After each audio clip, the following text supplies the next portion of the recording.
Welcome to Slash Forward. In this episode, we're going to submerge ourselves into the deep ocean world of Underwater, released in 2020. If you've ever been curious what it would be like to go insane from staring into the face of the Elder Gods, consider subscribing to the channel. Let's get to it. We open on a slick credit sequence that provides us snippets of background info we need in order to set the scene. Mariana Trench, deepest drilling into the darkest crevasses of the earth, strange sightings, side effects, damn it, you're losing me! Then we find ourselves in Kepler Station, where Nora brushes her teeth and Thought narrates some existential cosmic horror, right up to the point where the station turns into a disaster movie set piece instead. Yay! Nora's almost immediately forced to make a difficult decision, but she gets the job done. And when she and Rodrigo collect themselves, they find communications wanting and go off in search of a status update. In the laptop room, they're able to confirm the station is about 70% compromised, and there's an evac room that's still functioning. On the way there, they find Paul resting in a rock coffin, and in saving him, guarantee that they'll have some levity along their journey. Oh, this is gonna be funny! After wriggling through a tight space and navigating around the corpses of their friends, they find the few remaining survivors, including the captain, who confirms the escape pods are gone, as is the submersible, and with the thermal core approaching critical mass, their time on the Kepler is limited. His recommendation is to fall back to the drill itself until help comes. As a bonus treat, they have the last recording from the drill station before disaster struck.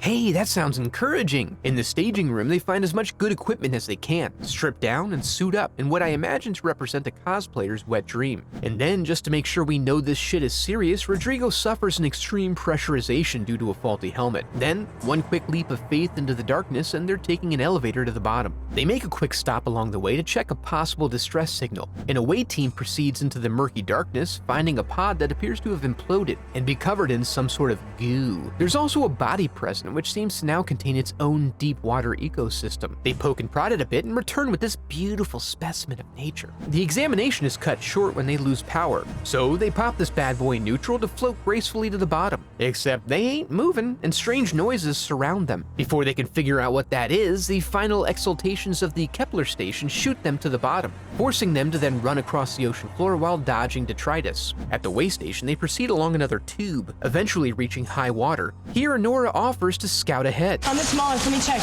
And Emily's like, excuse me? Which is fair. So they make their way through, except as Paul surfaces, something snags his cable and starts tugging on him. Before he can get it released, it pins him against the wreckage and eventually pulls him out of his suit, which is a messy affair, and condemns this unfunny movie to be a little less funny still. When they reach the outpost, they're surprised to see the 6,000-ton drill mangled. Emily posits that they dug too far, taking indiscriminately and without consent, and Mother Nature is pushing back and protecting the gentle ecosystem, with Lovecraftian monsters, of course. In their next floor walk, they run across a specter-like creature that likes to grab folks and drag them around a bit. Smith is the first to go for a ride. When Nora and the captain tether themselves and try to recover him, they're then taken on a tandem trip as well, stopping momentarily when Nora snags some wreckage. There, the specter gets curious about his new trinkets, ultimately deciding to take a little taste, as any of us would, and causing the captain to get stabby. When this happens, it rockets upward at a dangerous rate. The captain cuts himself loose and implodes as Nora floats gently back to the ocean floor. She finds herself nearby the now defunct Shepherd drill station. Inside, there are no escape pods, but there is oxygen and supplies. So she stocks up and heads back to the ocean floor, eventually hearing voices and following the signal to her comrades. The ladies partner up and drag Smith, the unconscious love of Emily's life, toward the drill. When they arrive, they notice the walkway seems to be an awfully lot more betentacled than specifications allow for. So they attempt to proceed carefully, but the party atmosphere causes Emily's suit to engage its rave protocol. Nora lays down a distraction while Emily makes for shelter, holding off the monsters by allowing herself to be fully deep-throated before flare gunning her way out from the inside, like a clever girl. She then discovers that these little boogers are actually the foot fungus of a much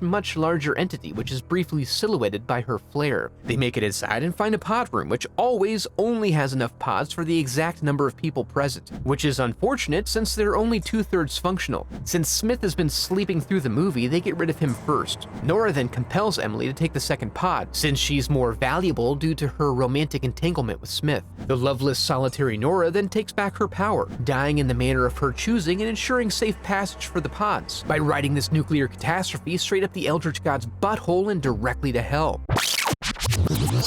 Underwater was hailed as a love letter to Lovecraft, but was it though? It was not a bad movie per se, but it was fairly standard, and it's not totally clear to me what differentiates this film from any other film like it. If you enjoyed the video, I'd love for you to become a part of the channel by subscribing. Thanks for watching.